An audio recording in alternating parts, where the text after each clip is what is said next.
I'll call you guys onto the screen, okay? Because I'm going to say a little bit first.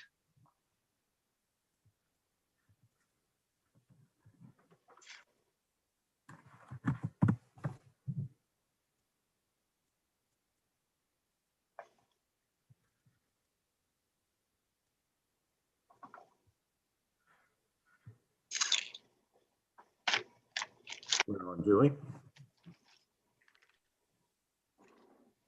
Good evening.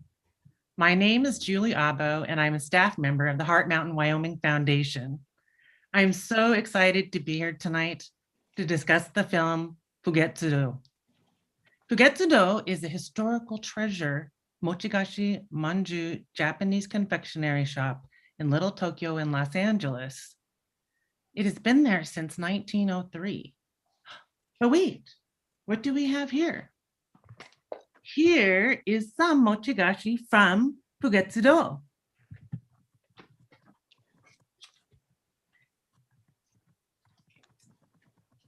Sweet mochigashi.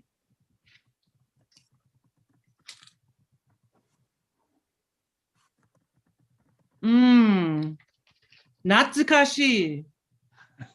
This is the taste of nostalgia. And I am so honored to be here tonight. I hope you had a chance to see the film, Fugetsu-Do, and if not, it'll be up until April 8th.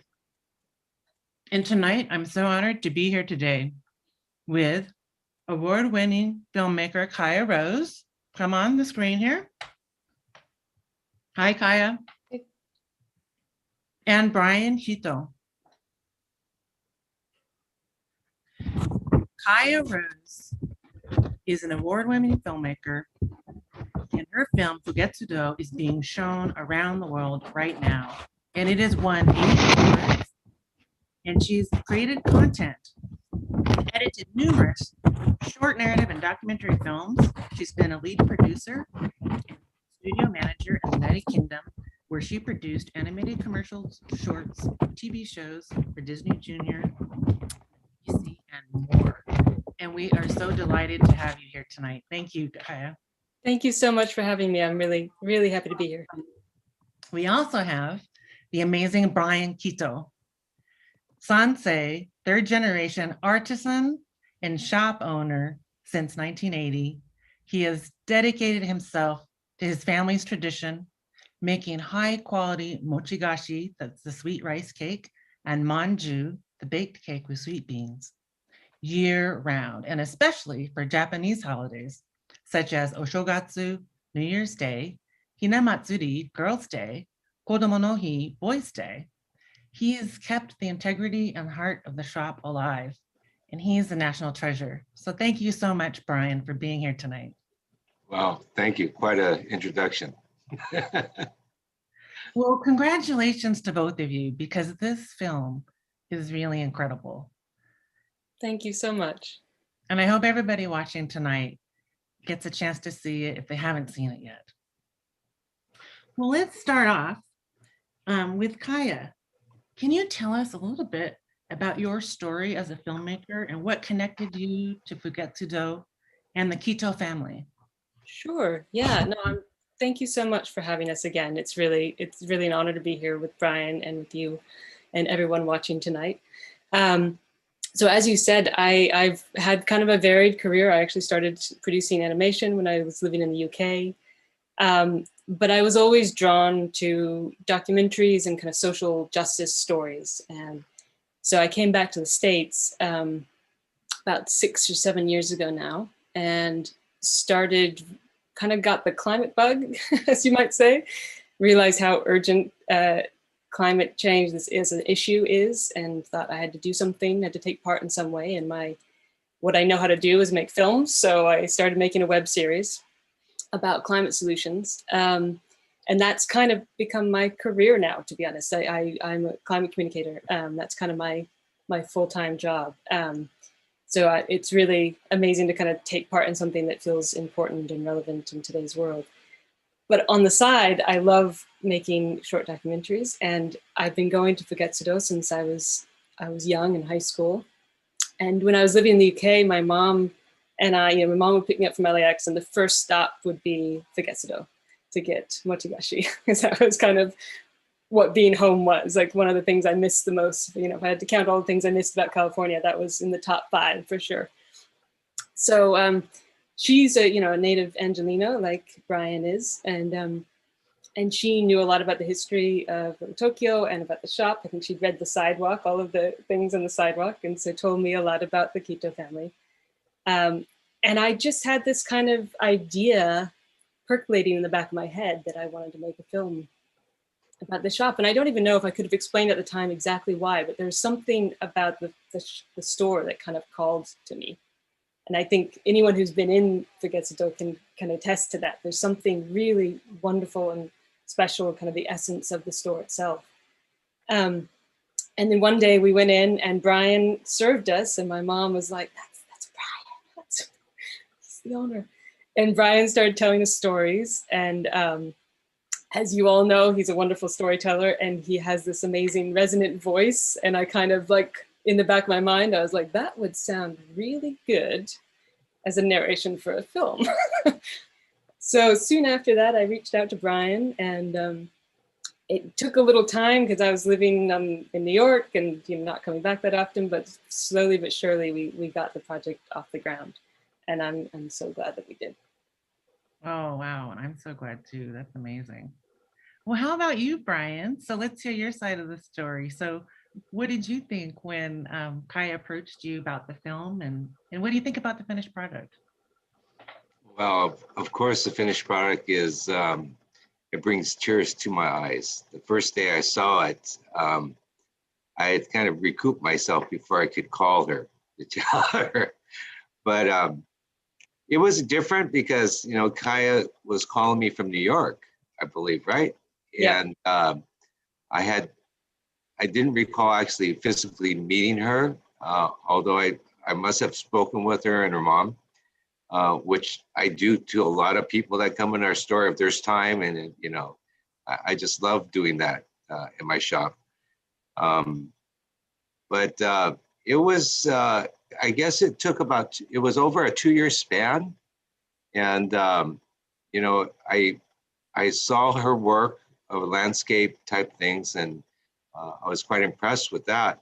I didn't know how she was going to work out a documentary on us. And so I was pretty amazed to see this finished product. And if I had known, I wish I had even helped her more, but she did such a great job with the limited stuff that actually she was able to pick out of my computer, but all in all, I'm so happy and glad that I actually participated with Kaia. I'm very proud of what she did, and she edited a lot of my storytelling so that there's no big gaps and going off on tangents. So she made me sound very, very intelligent. Well, that just goes right to my next question to Kaia. There's so much in this story, like you say, Brian, right? And there's zigs and zags and different routes. How were you able to tell so much of it in such a short amount of time? And how did you shape that content and the sequence of the visual storytelling? I wonder if you could also talk a little bit about the beautiful overlaying of the archival footage on the contemporary imagery. Absolutely, yeah. Well, I wanted the film to kind of feel, I guess I wanted the audience to feel what I feel going into Fugetsu-Do. So I wanted to kind of recreate that feeling of walking into the store and just having Brian tell stories. So I kind of intentionally didn't structure it in a kind of traditional chronological explaining everything one thing at a time. I kind of wanted it to meander a bit, and for you to kind of things to kind of become uncovered and become clear as you went on. So that was kind of the intention, and there is so much in the Kito family history. Been at the center, the store's been at the center of downtown LA for over 117 years now, which in California, as a Californian, that's a really long time.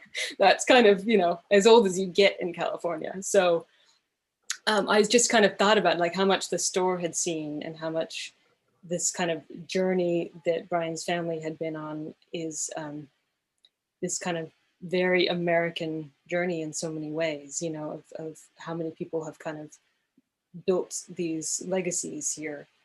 And I have to say, so we also filmed it and produced it in slightly a different, unusual way for a film.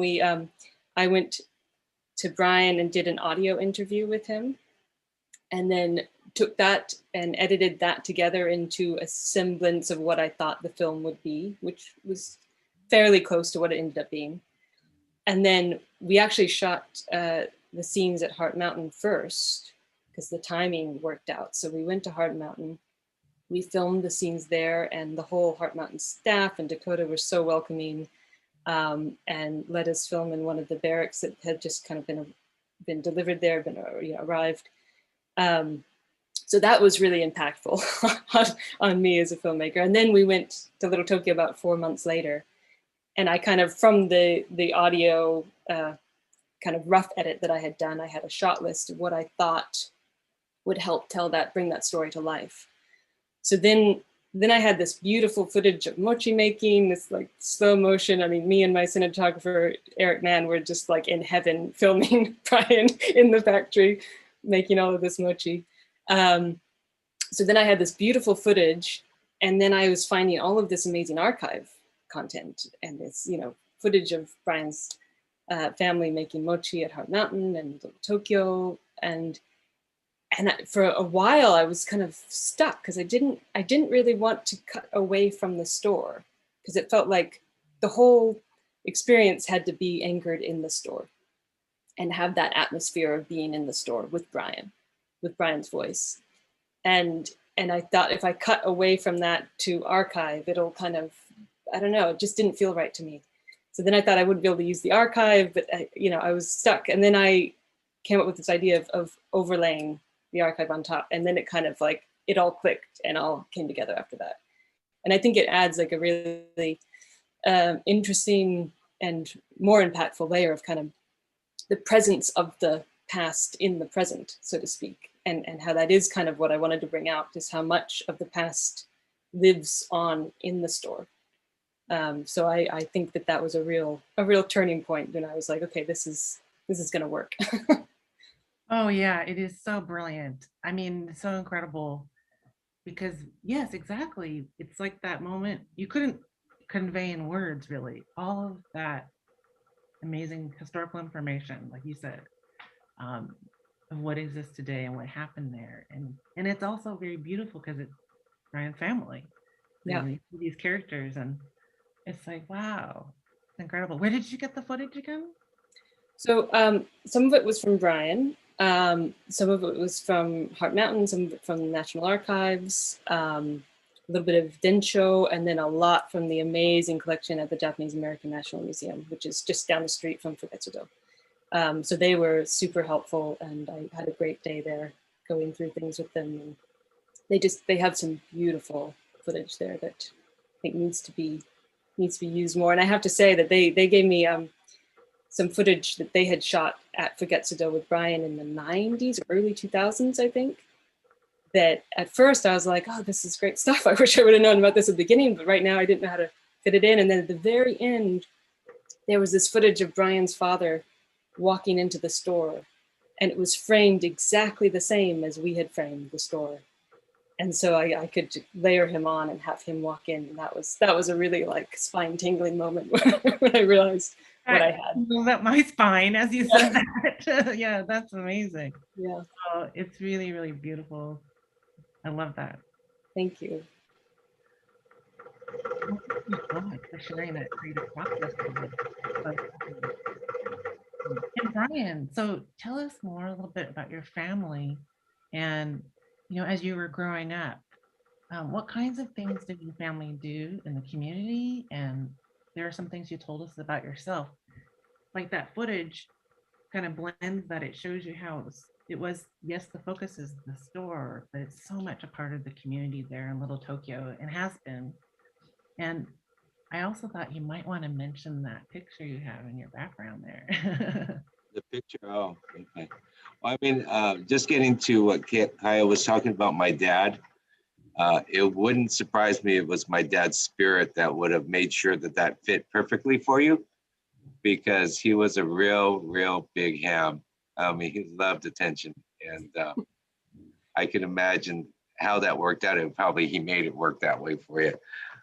But the picture behind me is our store in 1904. It's not our first store, it's actually the second store. The first store was on Weller Street in 1903, and it was open like around October, September, October. And they went through the New Year's rush season, and then immediately after they went to this location. If you could see where my finger is pointing, that's my grandfather there, and that's my grandmother there. And then the other two are the partners. Actually, they started Fugetsu-Do in a partnership with the Tanahashi family. And that's Mr. and Mrs. Tanahashi right behind me there. Give me some direction, I'm sorry. Yeah, just tell us a little bit more about your dad and as you were growing up. So what kinds of things did you do as a family in the community? Well, growing up in a mochi store or mochi family means you don't live a normal family life. Like during the holidays and Christmas and New Year's, that means all family members on deck. That means not only the kids, but the uncles and aunts and close family friends, and everyone jumps in to help do the New Year's mochi. We do 25% of our business in the month of December. And so it's quite a ordeal. And even as I can remember back, even being 5 years old, sleeping up on a upper shelf mezzanine because nobody was at home. Everyone was working at the shop and throughout the night.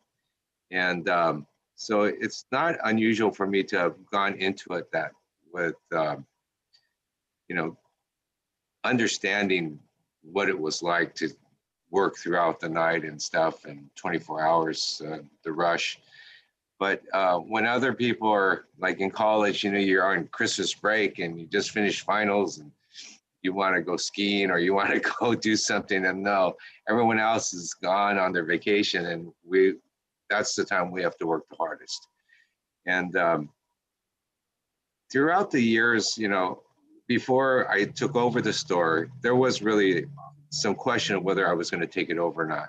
And of course, my brother is the eldest in the family. I was the youngest. And quite on coincidence, my father is the youngest of all his siblings. And so kind of tells you something is that, you know, everybody bypasses the I guess the need to take over the store, because since you grow up in it, you know better. And it kind of gets down to the last kid, and it's kind of like, well, where do you go from there? And I think that's part of the reason maybe that my dad is the youngest and I'm the youngest. And then to fool everything else is my son is the only child. So what a predicament he has here, because he's the only child. He's the oldest and the youngest. But he is he's set on taking over the store. He's been apprenticing for now going on his third year. And he's totally serious about it. And I'll tell you the truth, he has more skills at his age. He's 20, he'll be 21 this year. He has more skills at his age now than I did at that same age. And so I'm looking really forward to seeing how much further hand skill and even his business skills, how far will he go with this?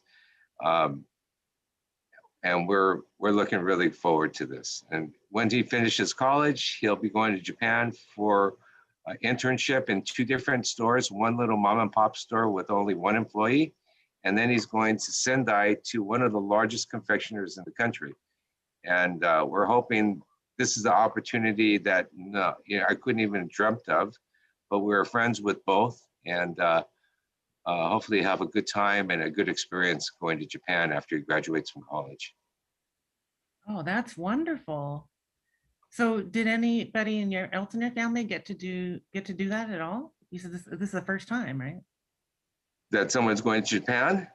Right. Well, I mean, the second and third generation, I mean, obviously your great grandfather was from Japan. Yeah, my father actually was, after he was born, my grandmother passed away. And Right. so he was less than a year old when she died.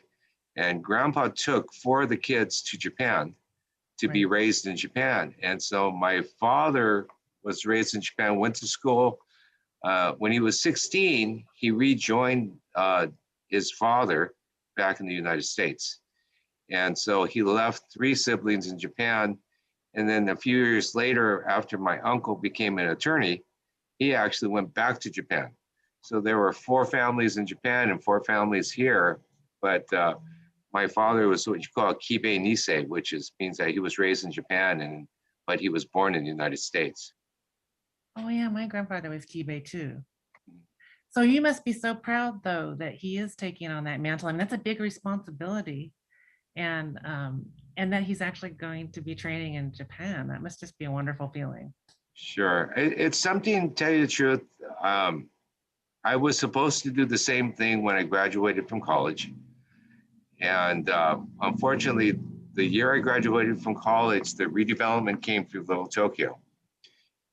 And Dad was in a legal battle over his bakery that he used to have on 2nd Street. And it was the first like American style, French style bakery in Little Tokyo of its kind. We made wedding cakes and things like that. And because I was here and Dad asked me to go speak with the attorney, and it was a pretty big mess by the time I got there. And I was fighting the redevelopment agency, and after all said and done, I lost that window to go to Japan.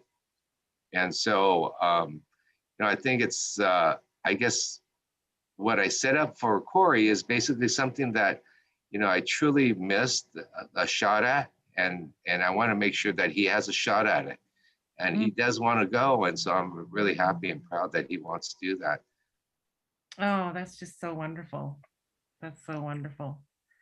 And I'm thinking about, I mean, my family also owned a restaurant. And when you were talking about the hard work, of owning the shop, I'm sure, times were difficult and there were good times and difficult times. And so what kinds of core values do you think that you gleaned from that experience? Of my experience. Yeah, working with working in the shop, like you said, I mean, that's not an easy thing to do. You were there and work had to be done. Like you said, you were not on the ski slopes, Yeah, you're not on a punch clock. You don't punch a card in and out. You work until work's done, which is pretty difficult during college because I would go to morning classes and then work until the work's done, which could sometimes, back in those days, we used to, if somebody had a funeral, they would give like these large 2-piece manju sets. This is before people started giving stamps as a thank you for a kodan. And those that don't know what a kodan is, usually a financial donation with a sympathy card. But back in those days, everyone gave these boxes of manju, steamed rice cakes. And so we would, at last minute, if somebody very prominent in the community, they would order larger sizes, and they're all in boxes wrapped up. And I made the bean paste for all these. And so I would have to rush to hurry up and make bean paste and stock it up so we could make the pastries themselves. And you're talking maybe 500 sets. And then we would have to sit there the night before the funeral and make it all, and steam them, wrap them. And so sometimes we would get out very late, early in the morning, and then I would have to go to school the next day. So it was a tough existence trying to stay with the store, exactly because I didn't know when I was going to leave to go home. And I don't recall ever complaining about when I was going to go home, because I learned the camaraderie with the employees. Most of the employees, not that I had to look up to them, but the employees were all happy to have me there, and I could feel it. And so they did kind of go out of their ways, well, the nice guys anyway, they went out of their way to be part of a team and teach me the team structure. We did have some professionals from Japan that were pretty rough. You know, we call them shokunin, professional craftsmen. And since they didn't speak English and I didn't speak Japanese, it always seemed like they were either mad at me or just being mean to me. And I didn't know which, because I didn't understand what they were saying. But it was tough sometimes dealing with them, because, for example, the first time I tried to make mochi, I made an entire board of it. And we have these stacking boards. And when you fill it up, you put another empty board right on top, because it has two sides sleeves.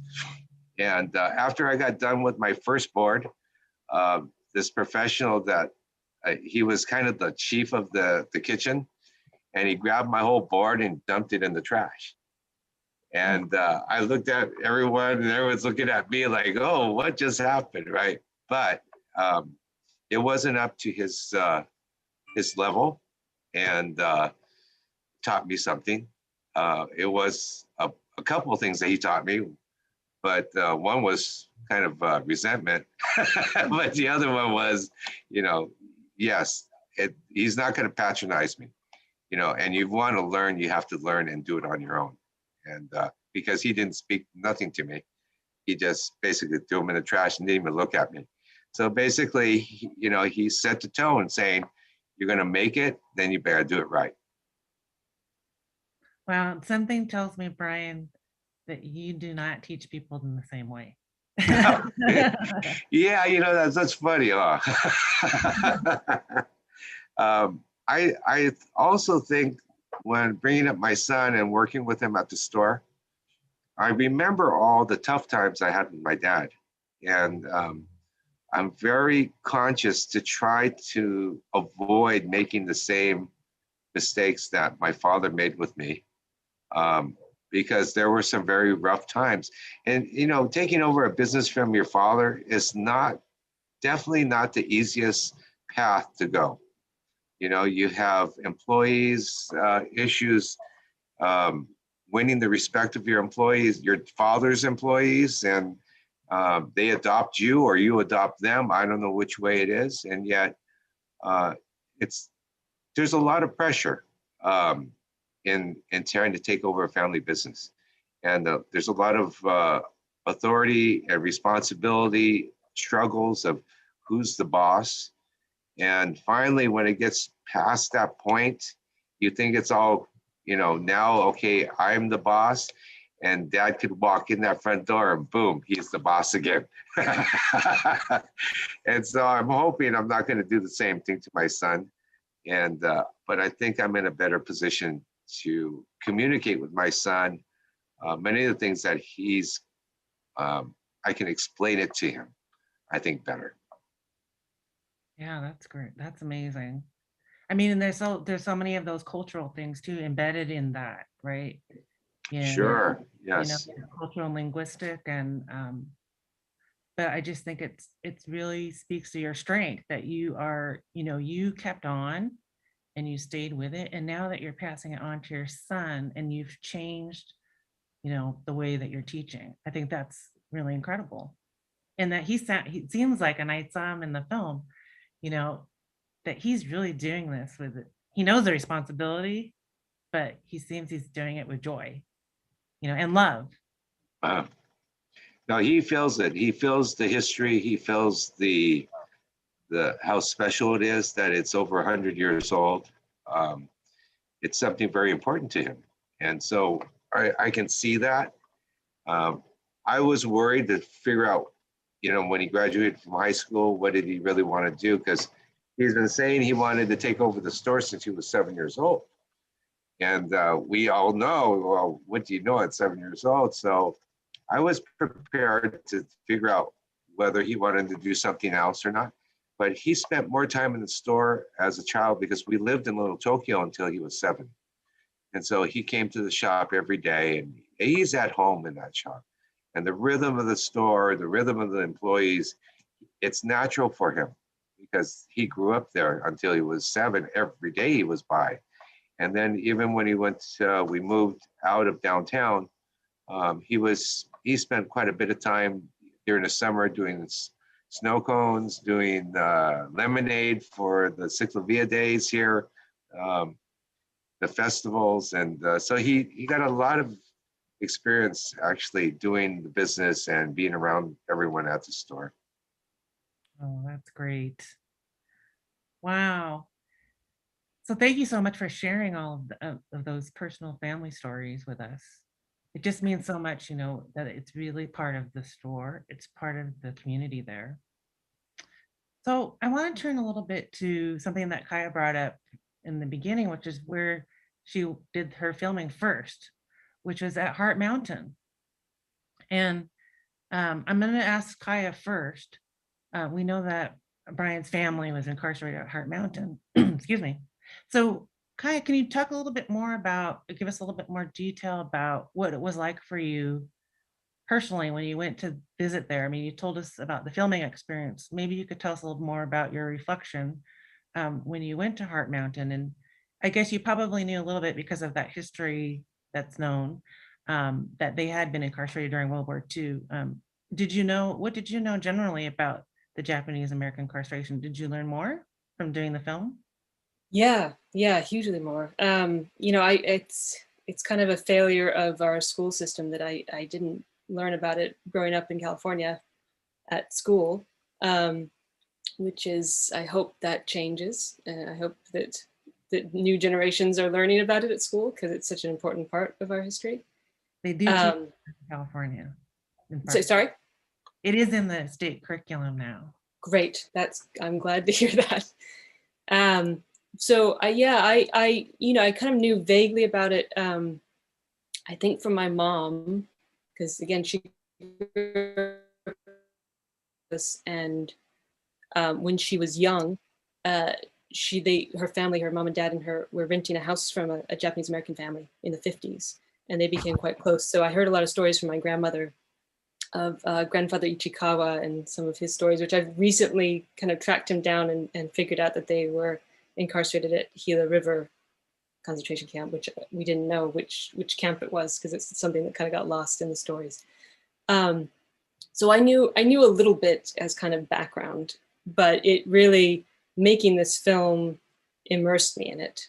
And going to Heart Mountain particularly, you know, I had edited Brian's interview already, so I knew a little bit about his family experience, and knew Heart Mountain as a theoretical thing, you know, as part of the story. But going there, I mean, and I've heard Brian say the same thing because he went there when Corey was young. But I mean, it's a completely different thing to be there and to be standing inside the barracks and to imagine what that must have been like. And I'm also from California, and imagining coming from Little Tokyo to this very remote area in Wyoming, very, just space. Even now, it's just empty space all around. What a massive change, and being forced to do that is just kind of unthinkable. So I think I would encourage everyone who's watching who hasn't been to go. I think it makes such a difference to really be in the actual place. I think that's why it's so important to have interpretive centers at these historic sites, and to keep that history present, so that we know what happened in the past, and we hopefully don't repeat that going forward. Absolutely. Yes, the power of place. And we do invite everyone. Our pilgrimage will be virtual. We'll mention that a little bit later. So Brian, now, and I see there is actually a question from the audience too, so that plays well. Now we'll just turn to you and about your thoughts about Heart Mountain and what your parents maybe could explain a little bit about what they did at camp. That's the audience members' question. your father made mochi in camp, and that brought joy to many of the incarcerees. So tell us about your journey with your son and what that did for you. Oh, well, we started the trip by missing the flight to Montana, Billings, Montana. So it was quite an ordeal. But we met a lot of people, good people along the way. It's quite a journey. But unfortunately, my son and I spent the entire day at the Learning Center. And we actually went there when they opened. And then we took a break outside for lunch. And amazingly, while we were out there having lunch, we met a couple whose family after the war, was given one of these barracks and some farmland to farm. And I forgot what the type of product they were asked to actually grow. And under that premise, they were given some land and given a barracks. And I just thought it was fantastic and fascinating that that's what actually happened after. And that I would meet somebody there in the parking lot, because I went there 2 weeks after you opened. But walking through up on top where the chimney is, and my aunt was a nurse. And so we knew that chimney was where the commissary was for the people that were sick. And that's where my aunt worked. And so standing up there and looking over the valley, it just dawned on me to think, this is what they woke up to every morning for 4 years. And I looked across, and it was quite like reverent for me to look over it, because there's no sound. There's only the sound of the wind, or, you don't hear freeways and things like that. It dawned on me to think, gee, how did they do that? How did they keep sane to be not knowing when they're going to get out of there? It just amazes me. And for all the years after they came out of camp, they raised a family. No one ever came to us and talked badly about camp when we were kids. It almost sounded like, people would come in our store and say, oh, I know your parents from camp, like a summer camp. And until you actually go up there and see it, because mom and dad rarely spoke much about camp. They spoke with each other, the other people they knew from camp, but they didn't explain to us until quite later what the bad things were about camp. And I think that's what amazes me the most, is it took a interview by the BBC to get it out of my mom, for my mom to actually say how she hated bread pudding. And it just, to think that she would hate anything that's sweet was just totally beyond my mind to think. And it must have been so disappointing for her, because she loves sweets. And then, well, actually, there were some photos from my parents in camp by a riverbed. And it's a picture before my parents were married. And I could see my mom standing behind the front rows, kneeling on one knee, and right behind my dad is my mom. And this is before they were married. And it looks like a beach party along the river. And so when I got there, I took Corey to look for that riverbed. And we knew it was all the way across the valley. And now it's owned by, I guess, different farms. So we weren't able to actually get close to it, but we did see the river. And we actually did some fishing on it with the graces of some local family member, I guess an old family member from the Heart Mountain or Cody area. And I can't remember the name offhand right now, but they were so nice to us. But when I got home, or we got to, after we spent the entire day there and the half of the next day, and we left for the Yellowstone Park, when we got there, we realized everything in my camera had gone corrupt. And so we have nothing, videos, photographs, all gone. So we have to go back there again, I guess, but it would have been nice to have that because Corey, at that age, I think he was like 10 years old. Must have been 10 years ago. When did it open? 10 years ago? The Interpretive Center was open in 2011. So yeah, Okay, years so ago. That's exactly. right. So That's right. Corey was 10 when we went on that trip. But all in all, we went to Cody. We met some locals from Cody that we drove in from Billings, Montana. And I don't know if these people had ever met a Japanese American before, but boy, did we have a good time coming from Billings, Montana to Cody. I gave them a ride, and an elder couple, and they've always contacted us after, invited us to come back and visit them. But they were very hospitable and very nice to us. I just love that story, Brian, because that's just you, and I think they're going to go back home and they're going to tell that story to other people. And, maybe you open their heart up a little bit. So I wanted to tell you one story that just happened yesterday. Can you guys see this?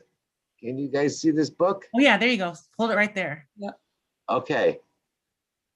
I received this book yesterday from a lady named Margaret Mukai, who saw Kaia's movie, and she was so moved that she lives in Philadelphia, and she bought this book to send to me, and because she was so touched by Kaia's movie.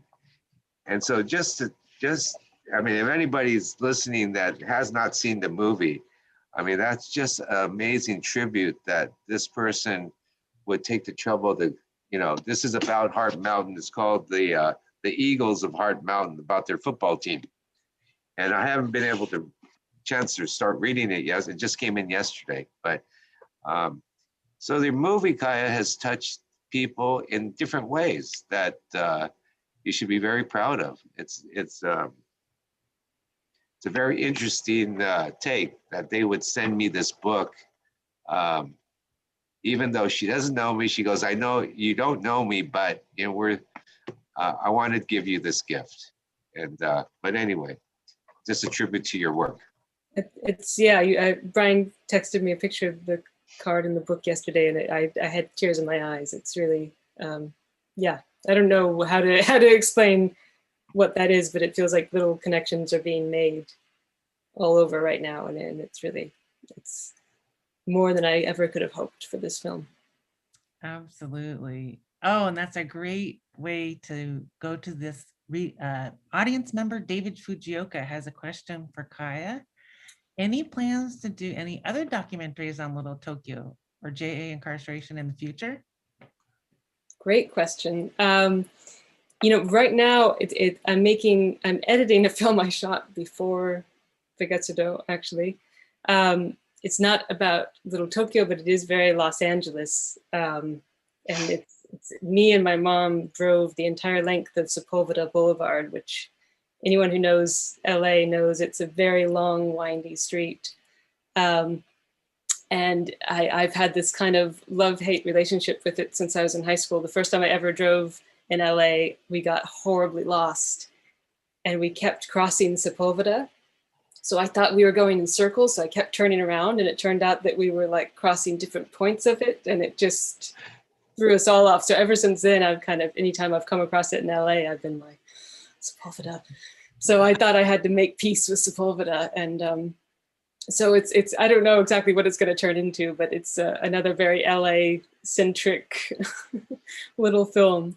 But I would love to, I mean, there's so many stories in Little Tokyo, and so many stories of, everyone who were, all these families that were incarcerated. And I think, there's probably a million different documentaries that could be made, and I would love to continue telling those stories. I also think I'm kind of surprised at the lack of narrative films that have been made about that time. So I think that's something I really would be interested in exploring is, it's one thing to see a documentary, and I think that can move people in some ways, but then there's something else about seeing a story retold and seeing, people getting forced out of their homes, having to leave everything behind, and then actually living through that life with them, which is kind of hard to recreate just with archive, I think. So I'd be very interested in taking on a project like that and trying to tell that story. I bet you're going to get a lot of phone calls. I hope But so. you're right. I mean, I just feel like it's still a history unfolding. There's so many more Yeah. narratives out there. Yeah. And I just do want to mention that Kaia Rose does have a website. It's her name, KaiaRose.com. Maybe Dakota can put it in the little link there. So thanks. And Okay. please do reach out I would love to hear from everyone. So. And we also have another question for Brian. So this is just contemporary, bringing us back to today. Brian, how tough has it been to keep your shop open during the COVID pandemic? Well, believe it or not, we went viral on a YouTube video back in December of 2019. And January and February, we normally close the first week of the year of January. And I got a call about on the 3rd of January by my neighbor saying that a bunch of people outside lining up, taking pictures in front of your store, empty store, closed store. And it turned out that this video went viral, and we picked up business January and February. And then when the pandemic started, everything dropped off, of course. And I started having all this extra time. I started doing things around the house and thinking that, well, good thing we had a good January and February because they'll help us get through this. And here, you know, our president was saying we'll be out of this in April, you know, by Easter, and, you know, this and that. And I thought, okay, I can hold on that long. And then about 3 weeks after the pandemic started, we started seeing people coming to our store. And it got busier and busier as time went on.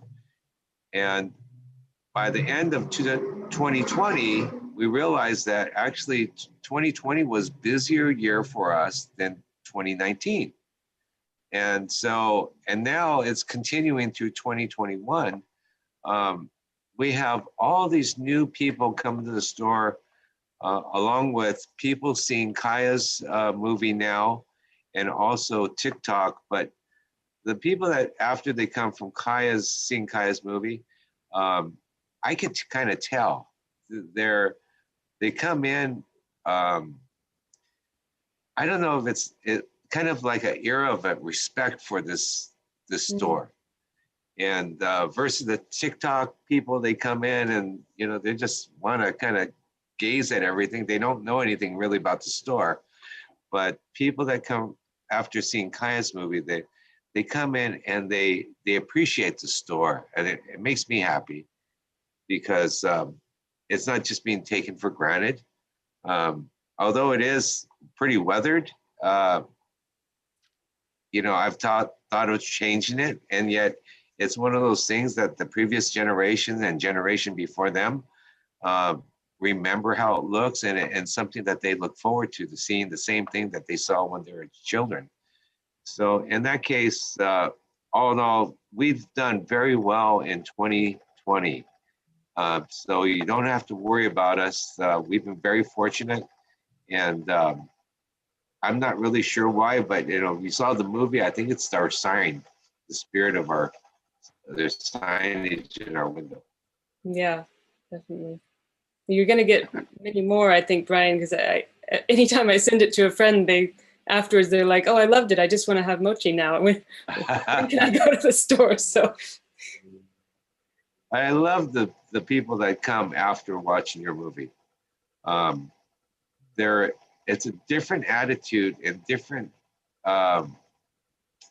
respect for the store that when they come in, they know more about the struggles of doing the store and the family.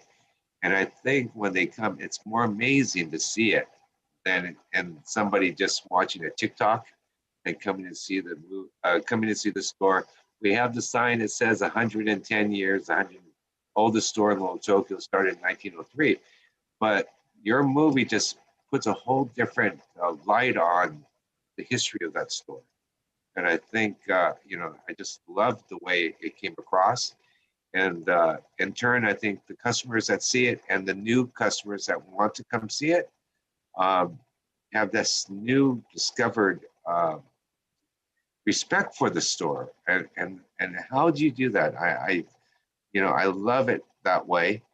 And because sometimes back in the old days when business wasn't too good, like in the 90s, God, it just felt like nobody appreciated the store at all. And yet this store wanted to keep kicking and rolling, and it made it to the 100th anniversary, and now it's 2 more years, it'll be 120th anniversary. So Amazing. does that answer his question? We're doing fine. Thank you. Wonderful. Oh, could you tell that little story about the sign? Can you tell that your story about the sign? Okay. Well, the Japanese American National Museum opened up in 1992. And that was probably a pretty bad time in Little Tokyo. And they asked if I would donate the sign, this big red sign that's in our window, to the museum. And I did. And when they put it in the museum, it was really hung really prominent. It's red, right? So it just stood out. It looked gorgeous in this glass, big, long, 20-foot glass case. It was dead in the middle, right up on top. And yet the business was doing very poorly back in the 90s. Little Tokyo, all of Little Tokyo was depressed back in the early 90s and actually all through the 90s.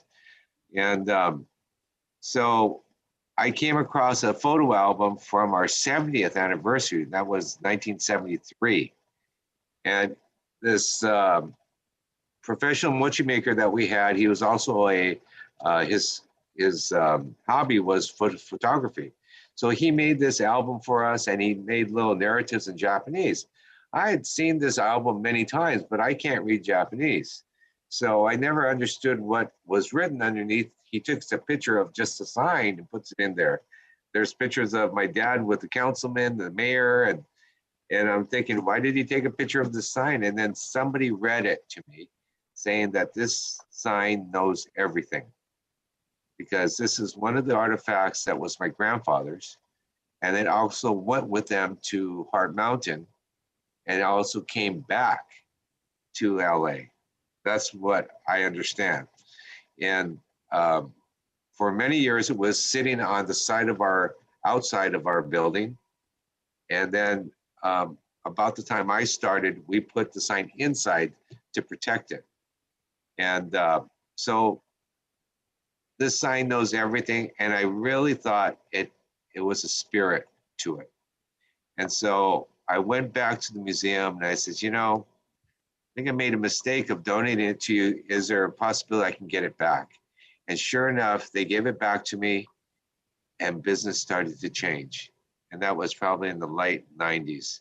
And so that's why I attribute that sign to something that I didn't give enough thought when I gave it away, but its place should be in the store. Maybe if we close someday, then it could go to the museum. Yeah. So. Oh, and I just love that story too, because of that spirit you're talking about, and you know, the power of artifacts. You know, the artifacts are our memories, the artifacts are our facts, and I just think that's really, really powerful story about that sign. So there's a couple more things here. If you have more questions, folks, bring them on in. If you could just tell a little bit about this connection, this is for the San Francisco crowd out there. You have a connection with Fugetsu-Do Confectionery that opened in 1906. Can you just tell us a little bit about that? Sure. I think is it 1906 or 1908? I read that in 1906 on their website. So I'm not sure. Well, anyway, Ricky and Bobby, they're the third generation owners of Fugetsu-Do in San Francisco, J-Town. And I met them when I was 21. My father and their father knew each other. And after World War II, when they came out of camps, their father actually worked in LA for a little bit before he relocated back to San Francisco. And so my dad and him knew one another. He did not know how to make bread. And dad was making ampan, which is a bread filled with red bean. And so in the early days after camp, after he restarted Kyo-Do, we used to send ampan to Kyo-Do packed in 4 pieces in a bag. And we would ship it by Greyhound with no label. And when it got to San Francisco, Kyo-Do would put a label on it and sell it as theirs. And it would go in a square box and they'd go in sideways and they would bounce all the way up to San Francisco. And I talked to somebody from San Francisco that came to our store and they ate our ampan. And they said, God, tastes just like the ampan I remember it up in San Francisco. But ours in San Francisco are square. So what happened is when it's going up and down and bouncing in the Greyhound bus all the way to San Francisco, it turns into square. It's in a square box, so eventually it becomes square. And so it was kind of a joke for a while that no, they don't purposely make them square. And that's the story behind that. They make their own ampan now, but that was a story back then. Yeah. I love that story. Okay, so I know, Brian, you're very modest, but I just have to say this. I heard that you were awarded the Kunsho, the Order of the Rising Sun, gold and silver rays last year. Congratulations, because that really is a big, big deal. Could you just talk a little bit about that? And it did mention that, you know, you work with the Little Tokyo Public Safety Association. Sure. I actually was awarded, they announced it in 2020. But of course, because of COVID, they put it off thinking that we could still do a ceremony. So I just received it about a month ago because it was already a year beyond now. And I was extremely honored. I've done a lot of things here in Little Tokyo with the Little Tokyo Public Safety, which I'm kind of a co-founder, a reorganizer of it back in about 1991, 92. And we built a facility here that's fully filled with volunteers and bilingual Japanese and English speakers. And it was basically back in the 90s after the Rodney King riots, we had a lot to work on to get the confidence of tourists to come back and locals to come back to downtown. And so in 1993 was our 90th anniversary, and I almost considered closing. Things are so bad here in Little Tokyo. And I don't know if anybody really realizes how close we were to losing Little Tokyo back in those days. It was pretty blighted. And but I forgot where I was going with that. Sorry, but what was your original question? I'm sorry. It's the work that you did. So I didn't realize you were in the Little Public Tokyo Safety, Public Safety yes. Association. Yeah. So that's what I've kind of donated my work over the last 30 years is around making Little Tokyo safe, making sure that the Japanese nationals here in Little Tokyo or visiting Little Tokyo or Southern California will be safe, because one of the things was that we had a really bad reputation in Japan for being so dangerous. And it's not dangerous. It's just that, you know, unfortunately in Japan, it's extremely, extremely safe, and they don't need to be on guard for certain things that we do here in the United States. And, you know, back in the day, Japanese nationals used to come on only tours, you know, and when the yen and the dollar changed, where it made the yen much stronger back in mid-80s and late, that's when you started seeing young tourists coming with no tour guides and no nothing. And they didn't know how to be safe here. And they were so easily to be picked off as victims of certain crimes. Like, you know, we had guys losing their suitcases because they're looking at a map and somebody rolls a suitcase right out from behind them. Things like that is what we were concerned about, and also just total safety. Now, all this, I guess, came about for starting the Tanabata Festival. Started through the Koban. I was the first chairperson to get it off the ground, along with the Kenjin Kai Kyogi Kai and with the Nisei Week Festival. And being that I'm a son of a Kibe Nisei, I understand the Japanese side, even though I don't speak Japanese, but I sure understand their hearts, because that's kind of where my heart is. But I do understand exactly 100% the English speaking side of Japanese American, because that's really what I am, supposedly. So it was a bit easier for me, or maybe that was the only way to start that festival. And I think this is all cultural exchange, and that's what the Council General's office and the Japanese government recognized me for. And like, again, I said, it really is an honor, but it's really because all these volunteers let me become the leader. And these volunteers are the ones that did all the work. And I really wanted to accept this award on their behalf. But because of COVID, it was just a party of 5 people. And 3 of them were me, my wife, and my son. Well, congratulations. That's just a wonderful achievement and recognition. Thank you. Really, it is.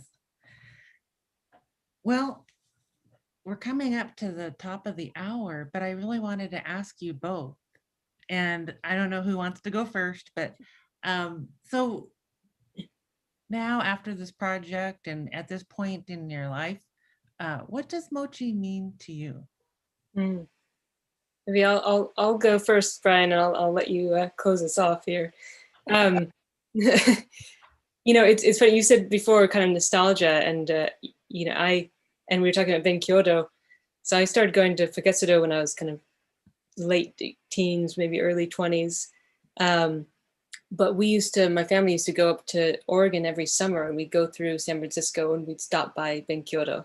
So that, for me, there is definitely that nostalgia of going all the way back since I was really little, and the kind of specialness of it, you know, something I'd look forward to every summer on the drive up. So I don't know, I'm going to say 2 things that I think are kind of contradictory. On the one hand, there's this nostalgia and kind of memories of family and this connection with my mom, because it's something that we both love and we've done together for years, is eat mochi. And we're the 2 in our family that really love mochi. You know, my brother likes it, but like my mom and I love it. So there's this kind of past essence of my past and family, which I think a lot of people can relate to. But then I also think there's something, you know, I know now how much work goes into every single piece of mochigashi.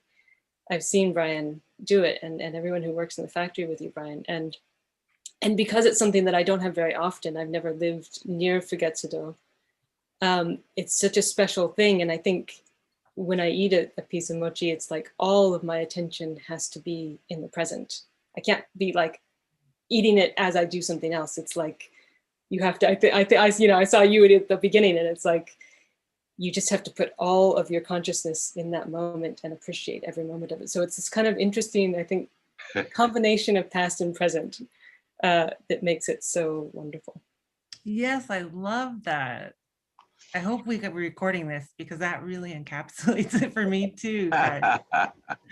Okay, Brian. It's because you guys don't eat it often. I have to eat it every day and taste something. So. But you know, I just finally got the answer to that question, Jill, and it's, you know, mochitsuki. And if we all know what mochitsuki is, you know, the pounding of the rice for New Year's mochi. And there's a spirit behind it. You know, it's about teamwork. It's about getting the family together and providing something as a team. And, you know, I've been blessed too to have a large group of people that help me during New Year's. The last 4 days before New Year's, I have this group called Mochi Madness Volunteers. And they break up into groups. they actually have to sign up for a shift, a 4-hour shift, which starts like about 8 p.m. to midnight, midnight to 4 a.m., and 4 a.m. to 8 a.m. And these volunteers have, over the last 12 years, have basically taken over all my packing, putting all the mochi in the bags and packing them in the cases. Corey worked with them since he was like 12 years old.